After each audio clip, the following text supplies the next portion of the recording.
Hi, everyone, and welcome. Today, I'd like to speak about the role of a spiritual teacher and what is a healthy way to relate to the teacher. So, when I say a spiritual teacher, I mean a liberated teacher, an enlightened teacher that is rooted in consciousness, that he has realized his true identity as consciousness, his main identity, his center of identity. And when that happens, the teacher radiates clarity. Yeah, he has presence. He radiates silence and intimacy. And this is his main teaching, basically, because in this way, the student can find it within himself. The teacher is a mirror for the students to find the space within themselves. So, especially in an environment, like in a group of environment, when you sit with the teacher, you'll be able to sense the presence in the room.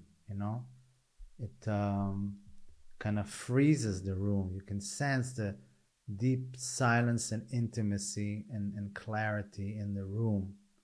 So the teacher is just a channel for the eternal to go through. And to basically to fill the room and to touch you in a way that you can really almost tangibly feel it and touch it, and it will help you also find it within yourself.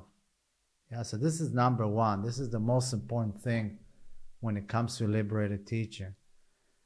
And the second thing is, of course, clarifying to you, always meeting you where you are when you ask the question, meeting you where you are, and just creating order in the disorder that you have within yourself. Yeah, always pointing to your true self, because when you come as a student to a teacher, many times it's the same thing. You have realizations, you're touching truth, you're touching silence and intimacy, but then you have the doubtful mind. Yeah, the doubtful mind. The mind is doubtful because it keeps on fighting for his own power, for his own presence, till the last moment, till the final shift. So there's always a questioning. I feel this and this and this. I experience this, but blah blah blah blah. There's always a but, and the teacher has to eliminate the but. He just has to push the mind aside. Kush. Yeah. So this is one of the roles of the teacher, the second role, basically, also, that to eliminate your doubts and to say, yeah, I've been here. This is real. This is real. Because so many times also it's so easy to so-called ignore it when consciousness knocks on your door, because it's so subtle, huh? Silent and subtle. And you say to the student, no, hold it. It is there. Pay attention. It is there. And you'll say, no, but I'm waiting for the fireworks. I thought, no, it's no fireworks. It's there. Consciousness is knocking on your door. Stop it, So that's how it works. And that's another role of the teacher. Yeah. And then there's the role of explaining, giving a general understanding what is enlightenment, and explaining to you, helping your intelligence become more sharp and more have a better understanding of what it means to serve who you start to discover as your true self. Yeah. So the intelligence, it's helping you shape your intelligence as a servant to who you truly are, as opposed to how it's always been, a servant to your egoic self. Yeah. So it's another thing that the teacher needs to help you do by asking you questions, yeah, and making you find the answers. It makes you it makes you exercise your intelligence. It makes your intelligence, puts it into fitness, basically. Yeah. Yeah. So you're asking you, so what do you see there and how do you experience that? And when you look at it from this angle, then what happens? And then you do all that, and you're using your intelligence to figure all these things out. Yeah. Your intelligence and your awareness, of course. And later you step out of the meditation hall, and you keep on practicing it on your own. Yeah, you keep on pushing on your own your ability to investigate your inner map. Yeah. So a teacher is very important, I think. If it's a really liberated teacher, wow. Like I said, I wish I had one, but I didn't have one. I didn't have the luxury to have one. But if you have a chance, yeah, highly recommend it. But it's really important that you have the right relationship with the teacher. You know, the right relationship meaning keeping your own boundaries. Yeah. Keeping your own boundaries, keeping a discriminative intelligence also to see when maybe the teacher is not right, or maybe something that he says doesn't really resonate with you. It's not your own truth. So you use the teacher as a tool, but sometimes the tool doesn't fit. Sometimes it will fit, sometimes not. You know, and it's for you to understand that you are actually the master. You are leading the way. And you're using the teacher as a help, as guidance, as a cane. But it's not about allowing the teacher to lead. Yeah.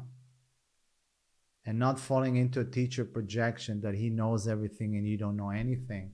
Like this, how can you evolve? How can you really develop your own ability to walk on the path on your own and meet your existential lowness and cultivate a sharp intelligence? So this is what I mean about the right relationship with the teacher. Respect him, cherish him, but still, it's okay to always have a space for doubt and, yeah, healthy doubt. Yeah. To see maybe some things that he says are not right for you, because the teacher is also speaking from his own unique perspective, and it could be that it doesn't fit your own unique perspective. His teaching also comes from his own conditioning, you know, from his background, is the type of personality that he has. So some things might not be suitable for you. So take what you find is suitable and take what is not. So when I'm speaking now about to you in this way, it drops you into aloneness. You realize, oh, you cannot even latch onto a teacher. No, you cannot. If you really want to be free, you cannot latch onto anything. You lead your way. Okay, maybe at the beginning you can latch on a bit, yeah, but you have to know when to let go. Because if you latch on for too long, it's over. You're not going to free yourself. You're not going to evolve. Yeah.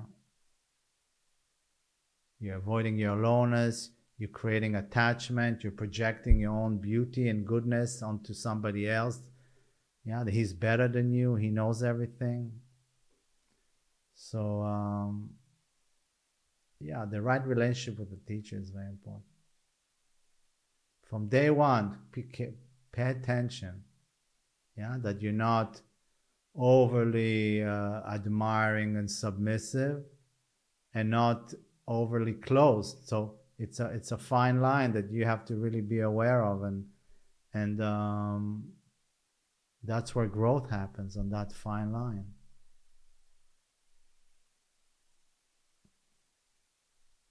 It's an art. It's just like being a teacher. It's an art that you learn along the way.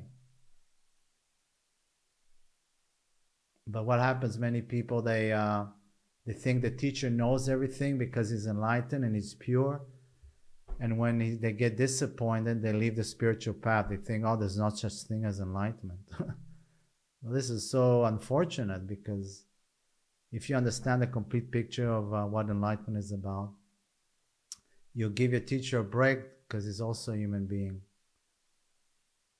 But somewhere deep within your mind, you just want to hold on to somebody that will solve life to you, and would lead you to freedom, and you don't have to do anything. Just like a child holding on to his mother. But freedom is when you take the courage to go out and lead yourself on your own. What I mean on your own is you can be physically with people, but you have to understand the responsibility. It comes from you. You have to do the walking. People can show you the way, but you have to do the walking and decide what is right for you and what is not right. What is not right could be that there's a meditation that is highly respected in the traditions, but it just doesn't fit you. It's not your thing. Even if the teacher tells you have to do it, you just feel it. Sorry, it's not my thing. And then you do something else. I remember I did a Vipassana retreat, and I felt like this body searching, how they do it, search a body, wasn't my thing. So I just sat in silence, and that's it. I had a great retreat. But I didn't follow. I used the space of the Vipassana, but I didn't do what they asked me to do. Or one therapy group that I went to in Pune, and I just felt like I was such a claustrophobia. It was a month therapy group. I paid all the money. But after 2 days, it felt wrong. I felt like it was just I was falling apart emotionally. It wasn't right. It was too quick. I felt for me that I need something more easy, more gentle. And they told me, listen, you're in resistance, and if you leave, you should stay, and if you leave, you won't get your money back. I said, listen, I don't care. It just doesn't feel right. So you always know. And many times when people enter the spiritual path, they think that their common sense, a bullshit detector, they shut it off, that it doesn't apply. But it applies also to the spiritual path, trust me. Just use your gut feeling also on the spiritual path to know what is right for you. And you'll save yourself a lot of agony.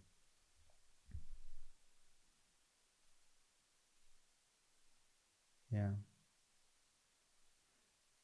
So thank you for listening, and we see each other again. Okay, bye-bye.